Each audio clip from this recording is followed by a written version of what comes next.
নমস্কার ভিউয়ার্স, ভিউগুলোর পক্ষ থেকে আপনাদের স্বাগত।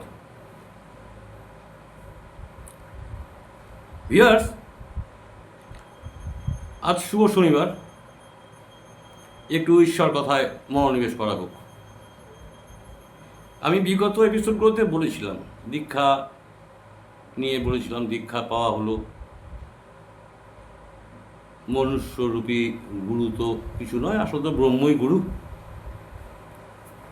সুতরাং দীক্ষা নেওয়ার পরে ধ্যান জ্ঞান হবে, সাধন ভোজন হবে, এই তো।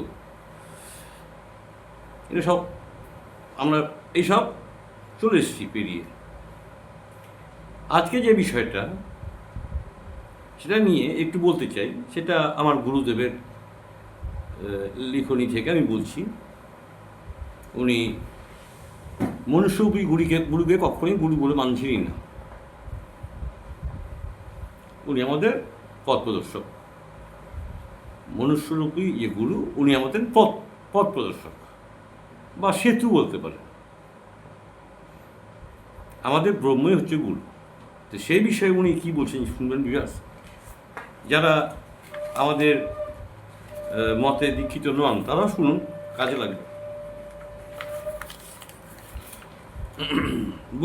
উনি বলছেন, আমাদের গুরুবাদ প্রচলিত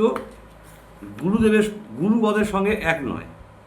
আমাদের গুরুবাদ প্রচলিত গুরুবাদের সঙ্গে এক নয়। গুরুর দেহই কি গুরু? গুরুর নাক, কান, চোখ, মুখ এইসব কি গুরু? যিনি নিত্য চৈতন্য স্বরূপ তিনি গুরু। যিনি নিত্য চৈতন্য স্বরূপ তিনি গুরু। যিনি অন্ধকার দূর করেন তিনি গুরু। অন্ধকার দূর করে কে? আলো না আলোর বাহক? ভাবুন ভিউয়ার্স, ভীষণ ইম্পর্টেন্ট আলোচনাটা। আমাদের অন্ধকার কে দূর করে ভিউয়ার্স? আলো না আলোর বাহক? আলোই গুরু, লণ্ঠনটা কিন্তু গুরু নয়। লণ্ঠনটা কি? লণ্ঠনটা আলোর বাহক। কি সুন্দর উনি বুঝিয়েছেন। আমাদের আলোর বাহককে বলছেন লণ্ঠনকে। লণ্ঠন কিন্তু আমাদের গুরু নন, উনি তো পথ প্রদর্শক। আলোই হচ্ছে গুরু। লণ্ঠনটার ভিতর দিয়ে তুমি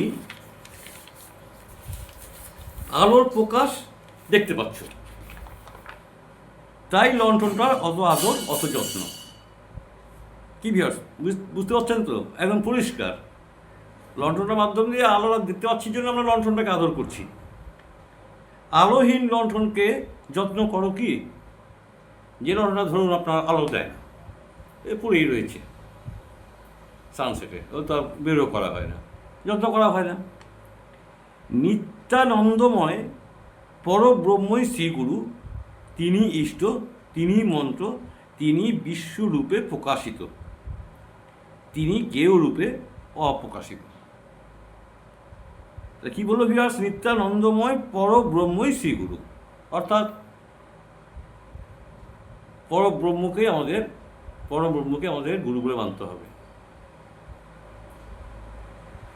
তিনি মনুষ্য দেহ হয়েছেন, কিন্তু মনুষ্য দেহটাই তার সবটুকু নয়। মনুষ্য দেহ সসীম, আর তিনি হচ্ছেন অসীম। ভাবুন ভিউয়ার্স, মনুষ্য দেহ যিনি আপনাকে মন্ত্র দিয়েছে তিনি তো সসীম দেহে এসছেন, আর তিনি হচ্ছেন পরব্রহ্ম, হচ্ছে অসীম। মনুষ্য দেহ ক্ষুদ্র, আর তিনি হচ্ছেন ভূমা।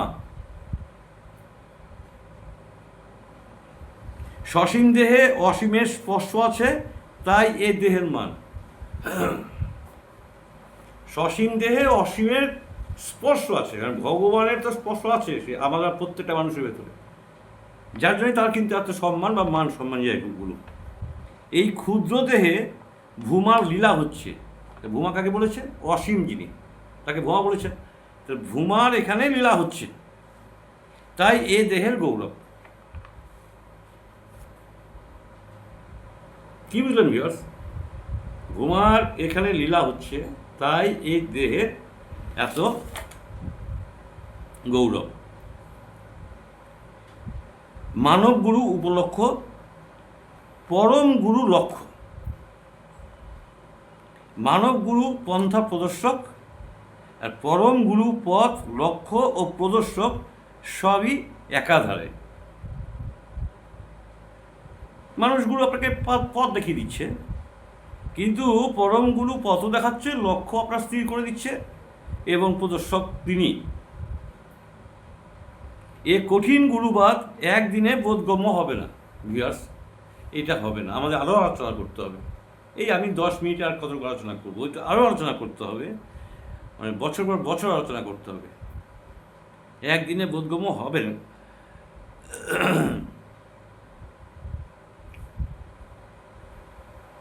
এ সাধন করতে করতে হবে, সাধনটা করতে হবে, বোধগম্য হবে কিন্তু সাধন করতে হবে, তার সঙ্গে সাধন করতে করতে হবে। পথ না পাওয়া পর্যন্ত দীক্ষাদাতাই তোমার গুরু।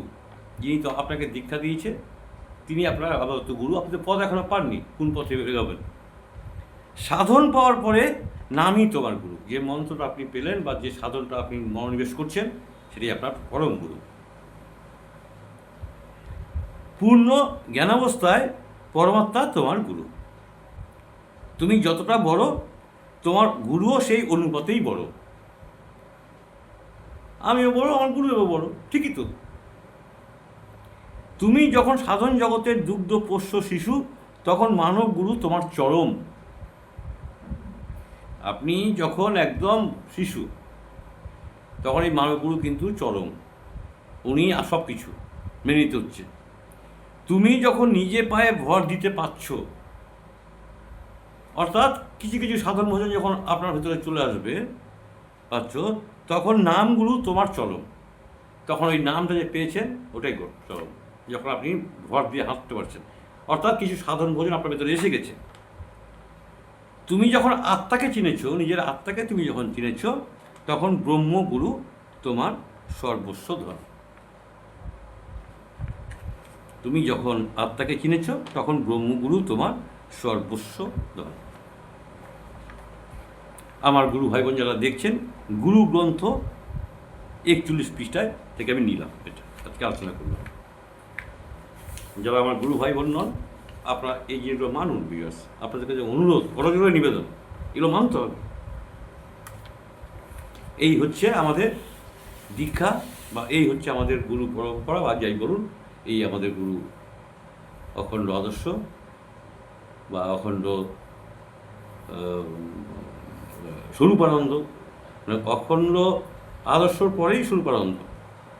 কারণ উনি এই ব্যাপারটাকে এইভাবে বিশ্লেষণ করছেন যে এইভাবে গুরু বলে ওই মনুষ্য রূপে যারা এসছেন তারা গুরু নন, গুরু আপনার একদম পরম ব্রহ্ম। তাহলেই গোটা বিশ্ব এক হবে, গোটা বিশ্ব তাহলেই এক হবে, এই ওনার চিন্তা ভাবনা। আমরা একার মঙ্গল সাধন করি না, আমরা বিশ্বের মঙ্গল সাধন করি। আমাদের গুরুদেবের এটা আমাদের নির্দেশ। আমি কোনো এপিসোডে বলি না যে আপনি ভালো থাকবেন, আমি বলি আপনারা সবাই ভালো থাকবেন। যে যেখান থেকে দেখছেন সবাই ভালো থাকুন, সবাই সুস্থ থাকুন, পরমেশ্বর আপনাদের মঙ্গল করুন, এই প্রার্থনা জানাই। আবার সামনে শনিবার অন্য কোনো টপিক নিয়ে আসবো এই এপিসোডে, ততদিন অপেক্ষা করুন। আজকের মতো